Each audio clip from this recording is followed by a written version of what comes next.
আর আমি তো কাঠের জালে ভাত বসিয়েই দিয়েছি, ভাতও ফুটছে।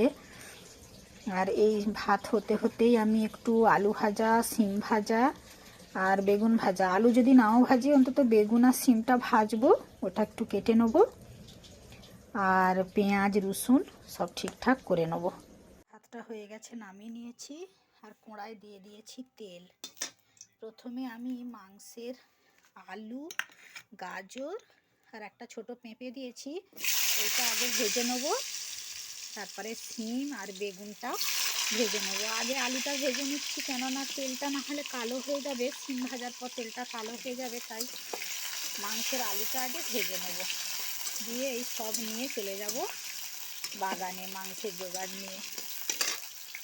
মাংসের আলু গাজরগুলো কষে নিয়েছি আমি। এবারে কড়ায় বসিয়ে দিয়েছি বেগুন ভাজা।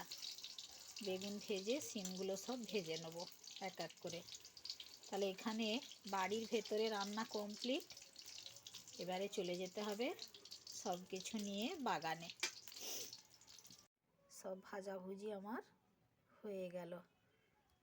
এখন এই সিমগুলো আর বেগুনগুলো এত মিষ্টি। বেগুনটা আমাদের গাছে, সিমটা কেনা। খুব মিষ্টি বেগুন আর সিম ভাজা দিয়েই অর্ধেক ভাত খাওয়া হয়ে যাবে। কি বলো বন্ধুরা? তোমরা যদি আমার সাথে একমত হও অবশ্যই কমেন্ট করে জানিও। যাচ্ছি বাগানের দিকে সব কিছু বয়ে নিয়ে।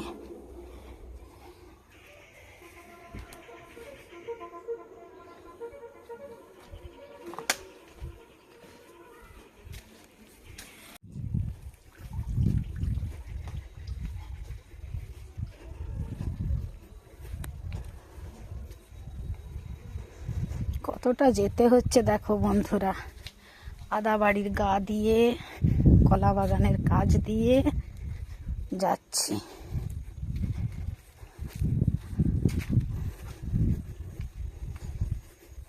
আমার ছেলেও কিছু কয়েকটা জিনিস বয়ে নিয়ে গেছে, হাঁড়িতে জল, আদা রসুন পেঁয়াজ। লাস্টে এই যে কোড়াটা বাকি ছিল বইতে, এটাও নিয়ে যাচ্ছি। সব জিনিসই চলে গেছে প্রায়। দেখো বন্ধুরা, কোড়া বসে গেছে উনানে। আর এখানে সব সরঞ্জামগুলো নিয়ে নিয়েছি, কলা পাতা বিছিয়ে। তেল গরমও হয়ে গেছে। লবণটাই আনিনি, লবণের কৌটোটা সব চলে এসছে, লবণটাই আনা হয়নি।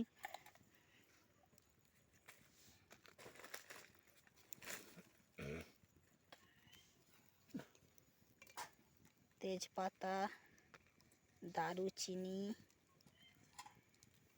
এলাচও একটা দিয়ে দিলাম।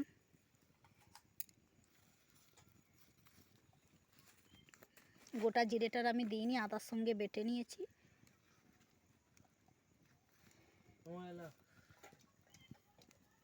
দিয়ে দিলাম। ফিট করে দে, ওখানে ফিট করে দে, এই যে এই সাইডটায়। পেঁয়াজটা একটু হালকা ভাজা হয়েছে, মাংসের পিসগুলো দিয়ে দেবো।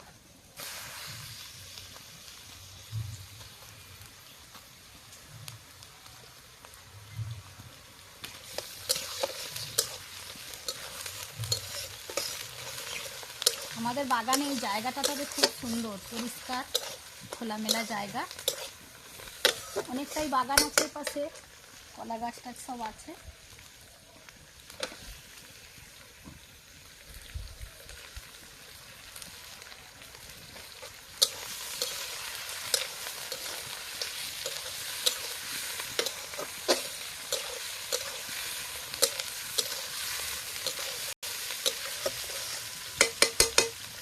এই বয়ে বয়ে আনতে হয় বলে সব, এই সময় মাংসটা হয়ই না আমাদের প্রায়।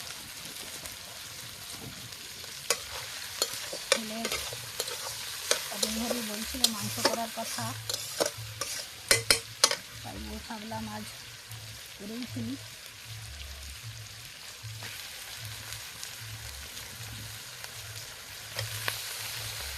গত বছর 25শে ডিসেম্বরও এখানেই রান্না হয়েছিল।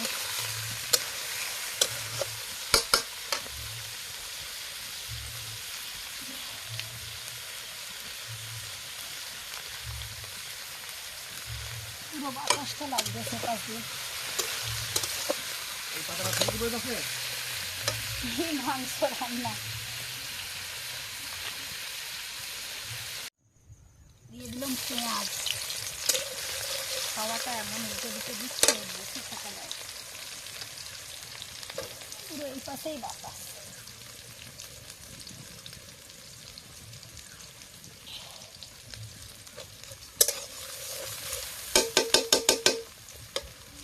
পেঁয়াজগুলো দিয়ে দিচ্ছি আগে।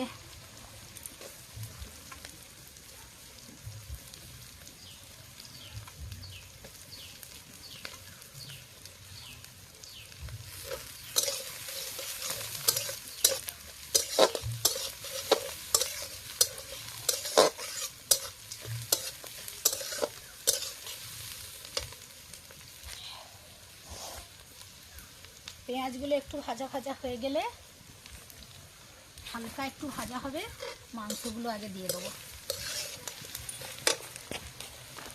রসুনটা দিয়ে দিয়েছি, রসুনটা দিয়ে একটু নেড়ে ছেড়ে নেবো। এত বাতাস,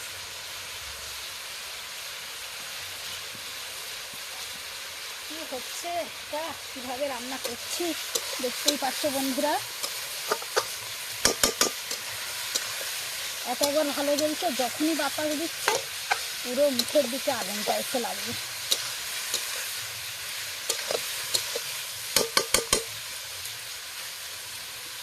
মজাও আছে তবে।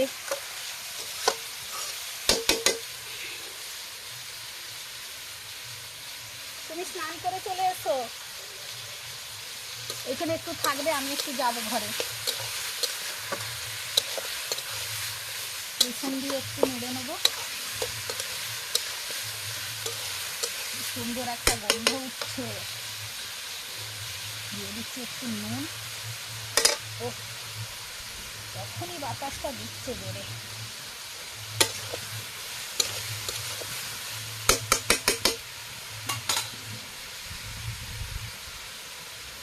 মুখটা যেন পুড়ে এই হলো। আদা আর জিরে বাটাটা দিয়ে দিয়েছি, ওতে একটু কষিয়ে নেবো এটা দিয়ে। আর কাঁচা লঙ্কা আর শুকনো গোটা লঙ্কাও একটু দিয়েছি। কি হয়েছে আসলে বন্ধুরা, উনানের মুখটা এত লম্বা হয়ে গেছে, যার জন্য বাতাস দিলেই জ্বালানিটা বেরিয়ে আসছে। এখানে হলুদ গুঁড়ো, লঙ্কা গুঁড়ো দিয়ে দিলাম, আর দেবো একটু কাশ্মীরি লঙ্কার গুঁড়ো। এটা একটু কষিয়ে নিই, তারপরে কাশ্মীরি লঙ্কার গুঁড়ো একটু দিয়ে দেবো। কি সুন্দর কালারটা এসে গেছে এবারে।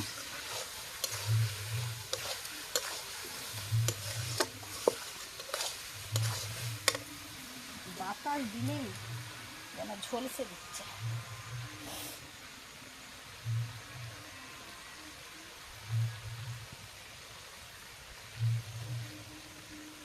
এটা একটু কষাতে হবে। হলুদ গুঁড়ো, লঙ্কা গুঁড়োটা দিয়েছি। কি ভালো লাগছে যে আজকে মাংসটা রান্না করতে, এত সুন্দর খোলামেলা জায়গা, হাওয়াও দিচ্ছে।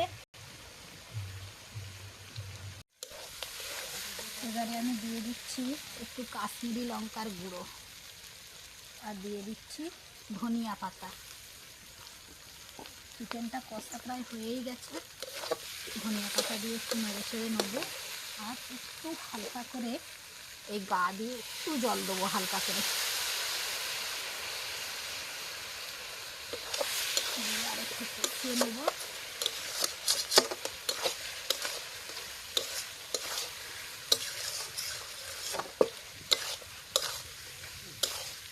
কি সুন্দর রং হয়েছে, দারুণ কালার এসছে।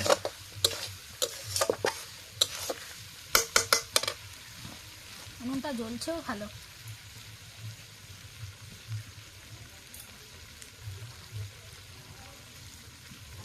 আর একটু দিয়ে দিই। এবারে আর একটু কষিয়ে নিয়েই জল ঢেলে দেবো।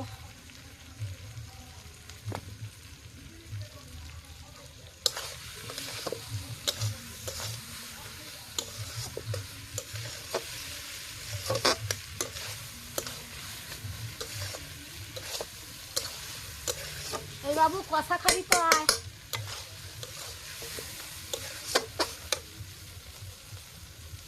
কষিয়ে নিয়ে জল দিয়ে দেবো।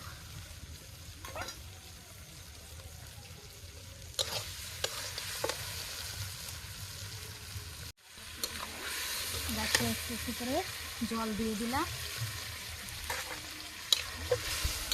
এবার এটা সেদ্ধ হবে, একটু একটু হলেই হয়ে যাবে। এটা সেদ্ধ হতে হতে আমি একটা কিছু খেয়ে নিই। কালকের একটু সিমাই বেশি হয়েছিল, এই তালে খেয়ে নিই সেদ্ধ হতে হতে। চলে এলাম ভাতটা নিয়ে, ভাতটা এখানটায় রেখে দিই।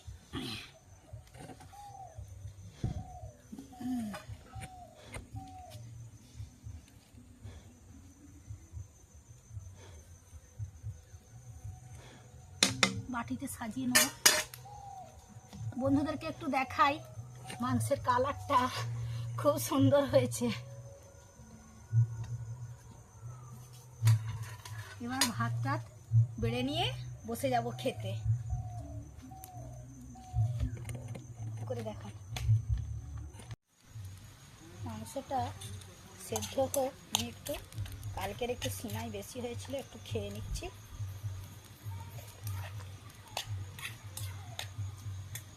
তোমাদেরকে এই বাগানটাও একটু দেখাবো।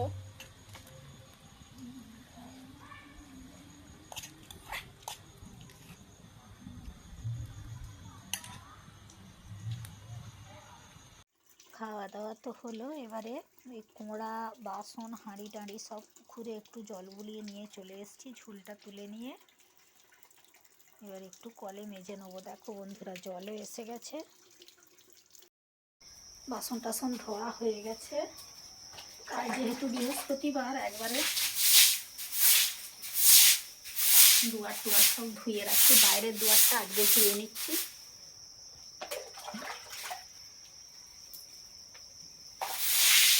কালকে সকালে ঘর আর ভেতরের দুয়ারগুলো মুছামুছি করে নেব। একসঙ্গে তো এক করা যাবে না, সকালে এইটা সেরে রাখলে কমিয়ে রাখা যাবে কাজটা।